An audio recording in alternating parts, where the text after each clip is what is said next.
നല്ല വിശാലമായ സ്ഥലമാട്ടോ. അന്ന് കാണാൻ തന്നെ എന്ത് രസമാറിയ, ഒരുപാട് പച്ചപ്പ്. അത് കരിമ്പന്തോട്ടമൊന്നുമല്ല കേട്ടോ, കാട്ടുകരിമ്പം കയറ്റാന്ന്. ഇനി കരിമ്പന്തോട്ടാന്ന് വിചാരിക്കണ്ട, അത് കാട്ടുകരിമ്പാന്ന്. പിന്നെയെന്ന് പറഞ്ഞാൽ ഇവിടെയാണെങ്കിൽ നല്ല ഇഷ്ടംപോലെ മരങ്ങളെല്ലാം വെച്ച് പിടിപ്പിച്ചുകൊണ്ടിരിക്കുന്നുണ്ട്. നല്ല സ്ഥലമാണ്, കാണാനൊക്കെ നല്ല ചൊങ്കാന്ന്. ഞാൻ ഇതൊന്നും പറയാനൊന്നുമല്ല വന്നതേ. ഞാൻ പറയാൻ വന്നത് എന്താണെന്ന് വെച്ച് കഴിഞ്ഞാൽ, അതായത് ഇന്ന് നമ്മളെ നാട്ടിൽ നടക്കുന്ന ചില അന്ധവിശ്വാസങ്ങളെ പറ്റിയിട്ടാണ്. അതായത് സിനിമാ താരങ്ങൾ മുഴുവൻ എന്ന് പറഞ്ഞു കഴിഞ്ഞാൽ, അതുപോലെ തന്നെ മറ്റുള്ളവർ ഇൻഫ്ലുവൻസർമാർ മുഴുവൻ ഇപ്പോഴത്തെ പരിപാടി എന്താണെന്ന് പറഞ്ഞു കഴിഞ്ഞാൽ, നിങ്ങളുടെ ഡേറ്റ് ഓഫ് ബർത്ത് തരൂ, നിങ്ങളുടെ ഈ നമ്പർ തരൂ, ആ നമ്പർ തരൂ എന്നൊക്കെയാണ്. ഒരു കാരണവശാലും നിങ്ങളെ നമ്പറോ ഡേറ്റ് ഓഫ് ബർത്തോ കൊടുക്കലേ മക്കളെ. കൊടുത്ത് കഴിഞ്ഞിട്ടുണ്ടെങ്കിൽ കുടുങ്ങി പോകുമായിരുന്നു. ഉള്ള കാര്യമാണ് പറയുന്നത്. കാരണം അപ്പോഴേക്കെന്ന് പറഞ്ഞാൽ നിങ്ങളുടെ മുഴുവൻ ഡാറ്റയും അവരെ കയ്യിൽ കിട്ടുമായിരുന്നു. അങ്ങനെയുള്ള ടെക്നോളജികളിൽ ഇപ്പോൾ ഉണ്ട്. അതുകൊണ്ട് ഇതൊന്നും കൊടുക്കാൻ ആരും നിൽക്കണ്ടേ. അതൊന്നുമല്ല ഇപ്പോഴത്തെ പ്രശ്നം എന്താണെന്ന് വെച്ച് കഴിഞ്ഞാൽ, ഒരമ്മ 2 മക്കളോട് പറയുകയാണ് അമ്മയുടെ ദോഷം മാറാൻ വേണ്ടിയിട്ട് ജ്യോതിഷൻ്റെ കൂടെ അതിന് വേണ്ടി വിട്ടിരിക്കുക. അതായത് അമ്മക്ക് എന്തോ ദോഷമുണ്ടെന്ന് ഈ ജ്യോതിഷം പറഞ്ഞു പോലും. അതിനു വേണ്ടിയിട്ട് 2 വർഷത്തോളം കാറ്റം മക്കളെ ഒന്ന് എൻ്റെ കൂടെ വിടണം, അങ്ങനെ കഴിഞ്ഞാൽ നിങ്ങൾക്ക് ഈ ദോഷങ്ങളെല്ലാം മാറിക്കിട്ടും എന്നാണ് പറയുന്നത്. എന്നാൽ ഈ മക്കൾ എന്നാൽ അതിനെന്തെങ്കിലും എതിര് പറയണ്ടേ? അതൊട്ട് എതിര് പറയാനും പോയില്ല. കുറേ നാൾ കഴിഞ്ഞപ്പോൾ ഇത് ആരോടോ തുറന്നു പറഞ്ഞു. അങ്ങനെ ഇപ്പോഴും ജ്യോതിഷനെ അറസ്റ്റ് ചെയ്തിട്ടുണ്ട്. എൻ്റെ അഭിപ്രായം എന്ന് പറഞ്ഞാൽ ജ്യോതിഷക്കാട്ടിയും വലിയ കുറ്റം ചെയ്ത് ആരാ അറിയാം? ഒന്ന് ഈ തള്ളയുടെ ബന്ധുക്കൾ, അതുപോലെ തന്നെ ഒന്ന് ഈ തള്ള. പിന്നെന്ന് പറഞ്ഞു കഴിഞ്ഞാൽ ഇവരെ അറിയുന്ന ചില ആൾക്കാരുണ്ടാവുമല്ലോ, അവരൊക്കെയാണ് ഈ കുറ്റം ചെയ്തതെന്ന് ഞാൻ പറയുള്ളൂ. കാരണം എന്താണെന്ന് വെച്ച് കഴിഞ്ഞാൽ, അതായത് ഇങ്ങനെയുള്ള സന്ദർഭങ്ങൾ എന്താണെന്ന് ഇവരുടെ വീട്ടിലൊക്കെ എന്ന് പറഞ്ഞാൽ ഇങ്ങനെ അന്ധവിശ്വാസങ്ങളും അനാചാരങ്ങളും ഈ ജ്യോതിഷന്മാർ കയറി നിരങ്ങുന്നതൊക്കെ കാണുമ്പോൾ ആരെങ്കിലും എന്തെങ്കിലും ഒന്ന് ചോദിക്കൂലേ? പിന്നെ എന്നാണ് ഈ ജ്യോതിഷൻ്റെ കൂടെയൊക്കെ മക്കളെ വിടുമ്പോഴേ അതും ചോദിക്കത്തില്ലേ? അതുപോലും ചോദിക്കാതെ എന്തെങ്കിലും ആകട്ടെ എന്ന് പറഞ്ഞ് നടക്കുന്ന കുറേ ബന്ധുക്കളും കുറേ ആൾക്കാരും ഉണ്ട്. എന്നിട്ട് എന്തെങ്കിലും ഒരു പ്രശ്നം വന്നു കഴിഞ്ഞാൽ ഭയങ്കരമായി പ്രതിഷേധിക്കാനും, അതുപോലെ തന്നെ എന്ന് പറഞ്ഞാൽ അയ്യോ ഇങ്ങനെ പ്രശ്നങ്ങൾ നടന്നിട്ടുണ്ടെങ്കിൽ ഞങ്ങളോട് പറഞ്ഞാൽ പോരായിരുന്നോ, അയ്യോ ഞങ്ങൾ സഹായിക്കത്തില്ലേ എന്നൊക്കെ പറഞ്ഞ് കൂകി വിളിക്കാനും, പിന്നെ എന്ന് പറഞ്ഞാൽ അടി കൊടുക്കാനും, അല്ലെങ്കിൽ വേറെ ഒന്നിനും ഒക്കെ എന്ന് പറഞ്ഞ് എല്ലാവരും ഉണ്ടാകും. എന്തൊരാവേശമായിരിക്കും എന്നറിയാം. പക്ഷേ നേരെ മറിച്ചെന്ന് പറഞ്ഞു കഴിഞ്ഞാൽ എന്തെങ്കിലും ഒരു പ്രശ്നം പോയി പറഞ്ഞു കഴിഞ്ഞാൽ ഒരാൾ പോലും കേൾക്കാനുണ്ടാവില്ല. നമ്മളെ നാട്ടിൽ എല്ലാ സംവിധാനവും ഉണ്ട്. നമ്മളെ നാട്ടിൽ ആശാ വർക്കർമാരുണ്ട്, അതുപോലെ തന്നെ മെമ്പർമാരുണ്ട്, പിന്നെ എന്ന് പറഞ്ഞാൽ അംഗനവാടിയുമായിട്ട് പ്രവർത്തിക്കുന്നവരുണ്ട്, രാഷ്ട്രീയക്കാരുണ്ട്, മിനിറ്റിന് തന്നെ പിരിവിന് വരുന്നവരുണ്ട്. ഇതൊക്കെ ഉണ്ടെങ്കിലും ശരി, നമ്മുടെ വീട്ടിൽ എന്തെങ്കിലും നടക്കുന്നുണ്ടെങ്കിൽ ഇവറ്റകൾ ചോദിച്ചറിയാനോ അല്ലെങ്കിൽ അവിടെ എന്തെങ്കിലും പ്രശ്നമുണ്ടോ എന്നറിയാനോ ഒരെണ്ണം പോലും ഉണ്ടാവില്ല. കാരണം എന്താണെന്ന് വെച്ചാൽ അവർക്കൊന്നും ഇതൊന്നും അറിയേണ്ട ആവശ്യമില്ല. അവർ പോയത് എന്തിനാണ്? അമ്പലത്തിൻ്റെ പിരിവിനോ അല്ലെങ്കിൽ പാർട്ടി ഫണ്ടിനോ ഇല്ലെങ്കിൽ വേറെ ഒന്നിനോ. അത് പോയി കഴിഞ്ഞാൽ അത് വാങ്ങിക്കുക, പോക്കറ്റിൽ എടുത്തിടുക, അവരിങ്ങോട്ട് വരിക. അതാണ് ഇവരുടെയൊക്കെ തൊഴിൽ എന്ന് പറഞ്ഞാൽ. എന്നിട്ട് എന്തെങ്കിലും ഒരു പ്രശ്നം വന്നു കഴിഞ്ഞാൽ ഇവരൊക്കെ ഭയങ്കരമായിട്ട് തുള്ളിക്കൊണ്ട് വരും. നമ്മളിവിടെ കാണുന്നില്ല നിരവധി പ്രശ്നങ്ങൾ. എന്തിനധികം ഒരു വീട് വീഴാനായിട്ടുണ്ടെങ്കിൽ ഇവർ സഹായിക്കത്തില്ല. അങ്ങനെയുള്ള ചില ആൾക്കാർ വരെയുണ്ട്. അപ്പോൾ അതുകൊണ്ടാണ് ഞാൻ പറയുന്നത് കുറ്റക്കാർ എന്ന് പറഞ്ഞാൽ ഇവരൊക്കെയാണ്.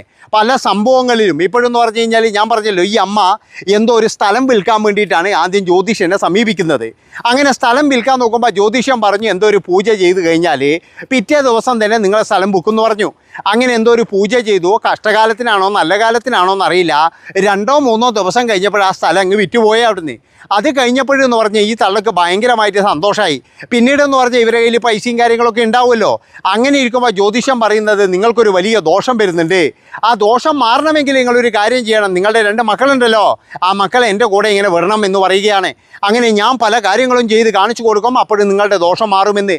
എന്നാൽ ഈ അമ്മയാണെങ്കിലോ വിദ്യാഭ്യാസം ഉണ്ട് എന്ന് പറയുന്നുണ്ട്. ഈ അമ്മയാണെങ്കിൽ കേട്ട പാതി കേൾക്കാത്ത പാതി എന്ന് പറഞ്ഞ് അങ്ങ് പറഞ്ഞു വിടുകയും ചെയ്തു. അതുകൊണ്ടാണ് ഞാൻ പറയുന്നത് ഈ തള്ളയെ ഒരു കാരണവശാലും വെറുതെ വിടരുത്. അതായത് ആ ജ്യോതിഷനെക്കാട്ടി ഏറ്റവും വലിയ ഫ്രോഡ് എന്ന് പറഞ്ഞു കഴിഞ്ഞാൽ ഈ തള്ള തന്നെയാണ്. അവരുടെ ദോഷം മാറാൻ വേണ്ടിയിട്ടാണെന്നാണ് പറയുന്നത്. നിങ്ങൾ ആലോചിച്ച് നോക്കുക, ഏതെങ്കിലും ഒരു അമ്മമാർ ഇങ്ങനെ ഇതാകുമോ? താൻ മരിച്ചു കഴിഞ്ഞാലും കുഴപ്പമില്ല, തൻ്റെ മക്കൾ രക്ഷപ്പെടണം എന്നല്ലേ വിചാരിക്കുള്ളൂ. ഇത് നേരെ മറിച്ചാണ്. അതായത് തൻ്റെ മക്കൾക്ക് എന്ത് സംഭവിച്ചാലും കുഴപ്പമില്ല, എൻ്റെ തടി കേടാകരുത് എന്നുള്ള ചില തള്ളമാർ. ഇതാണ് ഇപ്പോഴും നമ്മുടെ നാട്ടിൽ നടക്കുന്നത്. എന്നിട്ടെന്താ പറയുന്നത്? അമ്മമാർ അതാണ്, അമ്മമാർ ഇതാണ് എന്നൊക്കെ പറഞ്ഞിട്ട് നമ്മൾ കാണിക്കുന്ന കുറേ പ്രഹസനങ്ങൾ. ഞാൻ എല്ലാ അമ്മമാരെയും കാര്യമല്ല പറയുന്നത്. പക്ഷേ ഇവിടെ ഇപ്പോഴും നമ്മളെല്ലാത്തിനും എന്ന് പറഞ്ഞു കഴിഞ്ഞാൽ ഓരോരോ പേരിട്ടിട്ടുണ്ട്. എന്താ വെച്ചാൽ കുഞ്ഞിനെന്ന് പറഞ്ഞു കഴിഞ്ഞാൽ എന്തെങ്കിലും ചെയ്ത് കഴിഞ്ഞാൽ പോസ്റ്റ് പാർട്ടം.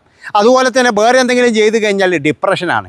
അതായത് മറ്റേ ഈ പ്രസവിച്ച് കഴിഞ്ഞാൽ ഡിപ്രഷൻ വരുന്നുണ്ട്, അതിൻ്റെ ഇതാണ്. ഇങ്ങനെ ഓരോരോ പേരിട്ടിട്ട് നമ്മളിങ്ങനെ കൊടുത്തിരിക്കുകയാണ്. ഇതാണെങ്കിൽ കൃത്യമായിട്ടെന്ന് പറഞ്ഞാൽ പിന്നീടെന്ന് പറഞ്ഞു കഴിഞ്ഞാൽ ഓരോ ചാനലിൽ വന്നിട്ട് അഭിമുഖം, അതുപോലെ തന്നെ ഞാൻ അനുഭവിച്ച ദുരിതങ്ങൾ, അങ്ങനെ ചുരുങ്ങിയ കാലത്തിനുള്ളിൽ എന്ന് പറഞ്ഞാൽ ഈ തള്ള എന്ത് ചെയ്യാവുന്നറിയാം, നല്ല വന്നാണ്ട് ഭയങ്കരമായിട്ട് ഇതാകി. അതായത് നല്ല രീതിയിൽ നല്ലൊരു തള്ളയായിരുന്നു, പാപം അതിൻ്റെ രോഗമാണ് അതിനിങ്ങനെ ആക്കിയത് എന്നൊക്കെ പറഞ്ഞിട്ടുള്ള കാര്യങ്ങളിലേക്ക് നമ്മൾ അവരെ കൊണ്ടെത്തിക്കും. അതാണ് നിങ്ങൾ മനസ്സിലാക്കേണ്ടത്. അപ്പോൾ അതുപോലെ കുറേ ആൾക്കാരെ നമ്മളെല്ലാവരും ഈ ചാനലുകളിലൂടെയും പിന്നെ ഇൻ്റർവ്യൂകളിലൂടെയൊക്കെ നല്ല രീതിയിൽ വെളുപ്പിച്ചെടുത്തിട്ടുണ്ട്. അതുകൊണ്ട് ഞാൻ പറയുകയാണ്, നമ്മുടെ ഈ കൊച്ചു കേരളത്തിൽ ഇപ്പോഴേ ഒരു വല്ലാത്ത പിടിച്ച അവസ്ഥയിലൂടെയാണ് പോകുന്നത്. അതായത് ഇവിടെ അമ്മമാരെന്നോ മക്കളെന്നോ ഒന്നുമില്ല, ഒരു കൂട്ടം തെമ്മാടികളായിട്ട് മാറിക്കൊണ്ടിരിക്കുകയാണ് കുറേ എണ്ണം. അതായത് ഇവരുടെയൊക്കെ ലക്ഷ്യം എന്ന് പറഞ്ഞു കഴിഞ്ഞാൽ പണം തന്നെയാണ്. എങ്ങനെയെങ്കിലും പണം ഉണ്ടാക്കണം, അതിനു വേണ്ടിയിട്ട് എന്തും ചെയ്യുന്ന ഒരു നീചവർഗമായിട്ട് ചില അമ്മമാർ മാറിക്കൊണ്ടിരിക്കുകയാണ്. ചിലത് എല്ലാവരും ഇല്ല കേട്ടോ, എല്ലാവരും ഇനി എൻ്റെ പുറകിലേ കയറി വരണ്ട.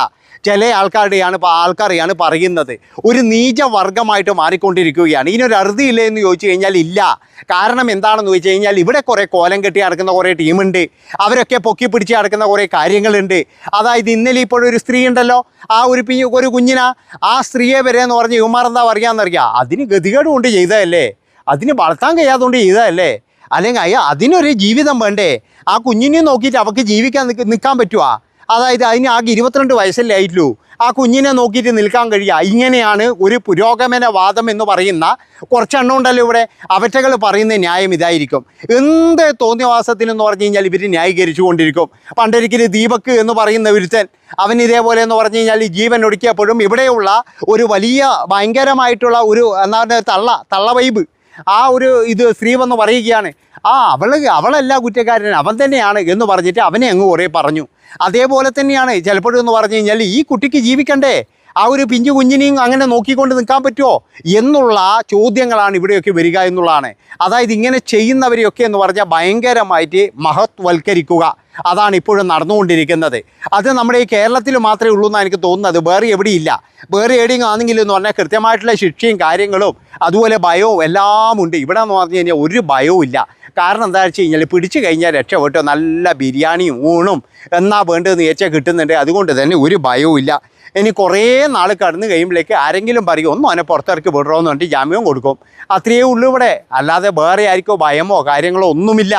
എന്ത് പിടിച്ചു കഴിഞ്ഞാലും ശരി. ഇപ്പോൾ കുറേ നാൾ നമ്മൾ കഴിഞ്ഞ് അന്വേഷിക്കുമ്പോൾ ഈ ജ്യോതിഷൻ്റെ കേസ് എന്തായിന്ന് അന്വേഷിക്കുമ്പോൾ ചിലപ്പോഴെന്ന് പറഞ്ഞാൽ അയാൾ വെളിയിലുണ്ടാവും, അയാൾ അടുത്ത അരിയെ തേടി പോയിട്ടുണ്ടാവും.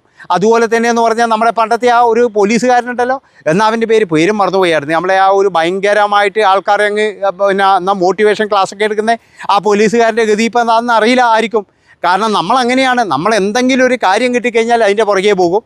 കുറച്ച് കഴിഞ്ഞാൽ നമ്മളെല്ലാവരും എന്ന് പറഞ്ഞാൽ അതങ്ങ് മറക്കുകയും ചെയ്യും, നമ്മൾ അടുത്ത പുതിയ കാര്യത്തിൻ്റെ പുറകെ പോകും. കാരണം ഇവിടെ ഒരുപാട് ആൾക്കാർ എന്ന് പറയുന്നത് ഇതിൻ്റെ പേരിൽ നമ്മൾ അറിയപ്പെടാത്ത ആൾക്കാർ ഒരുപാട് ദുരിതം അനുഭവിക്കുന്നുണ്ട്. അവരെ കണ്ടെത്തുകയാണ് വേണ്ടത്. അല്ലാതെ മരിച്ചു കഴിഞ്ഞതിന് ശേഷം നീതി വാങ്ങിച്ചു കൊടുക്കുക, അല്ലെങ്കിൽ എല്ലാം കഴിഞ്ഞതിന് ശേഷം എന്ന് പറഞ്ഞാൽ എല്ലാം വാങ്ങിച്ചു കൊടുക്കുക എന്നൊക്കെ പറയുന്നതിൽ യാതൊരു ഇതുമില്ല. അതായത് ഇവിടെയൊക്കെ എന്ന് പറഞ്ഞു കഴിഞ്ഞാൽ ഇങ്ങനെയുള്ള ആൾക്കാരെ കണ്ടെത്തണം. ഒരുപാട് പേര് നമുക്കറിയാതെ തന്നെ എന്ന് പറഞ്ഞു കഴിഞ്ഞാൽ ഇങ്ങനെ ദുരിതം അനുഭവിക്കുന്നവരുണ്ടാവും, അവരെയാണ് നമ്മൾ കണ്ടെത്തേണ്ടത്.